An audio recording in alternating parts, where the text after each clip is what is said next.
Hi అండి, అందరికీ నమస్కారం. ఈరోజు నేను బీరకాయ పచ్చడి చేయబోతున్నాను అండి. నేను చేసే పద్ధతిలో చూపిస్తాను రండి. బీరకాయ తొక్కు కడిగి పెట్టుకున్నానండి. నేను ఒక 2 కాయలు కట్ చేసి పెట్టుకున్నాను. ఇట్లా ముదిరిపోయిన కాయలు అండి అవి. దీనికి పచ్చడి బాగానే ఉంటుంది.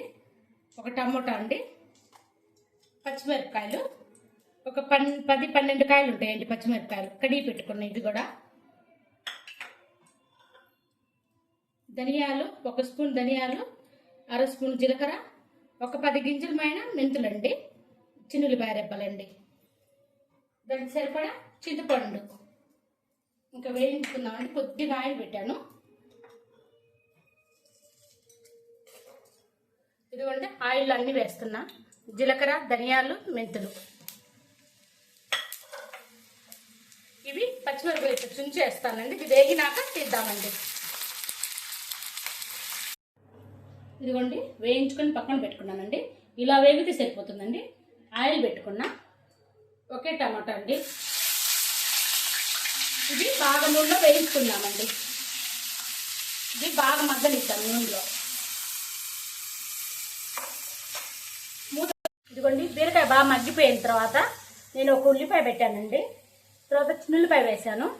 ఆ తర్వాత చింతపండు అండి, ఉప్పు అండి, ఇవి వేసాను. బాగా మగ్గిపోయిందండి. స్టవ్ ఆఫ్ చేస్తున్నానండి. ఇంకా చల్లారిన తర్వాత మిక్సీ వేసుకుందాం మనం. ఇదిగోండి చల్లారిన పచ్చిమిరపకాయలు, ధనియాలు, జీలకర్ర, మెంతులు అండి. ఇవి ఒక ముందు ఫస్ట్ మిక్సీ పడదామండి. ఇది మిక్సీ ఇదిగో చూడండి, ఇలా కచ్చాపచ్చగా వేసుకున్నాను. ఇప్పుడు చల్లారిపోయిందండి. ఇది మొత్తం ఇందులో వేసేసుకుంటున్నామండి. ఉప్పు అన్నీ వేసానండి. ఇది ఇక్కడ వేసేది ఏం లేదు, మిక్సీ పట్టుకోవడమేనండి. మరి మెత్తటి పేస్ట్ కాకుండా రోట్లో దంచుకున్నట్టు వేసుకుంటే సరిపోతుందండి. మిక్సీ వేసాను.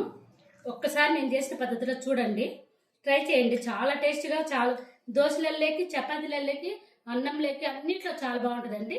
ఒక్కసారి ట్రై చేయండి. నచ్చితే మాత్రం లైక్ చేయండి.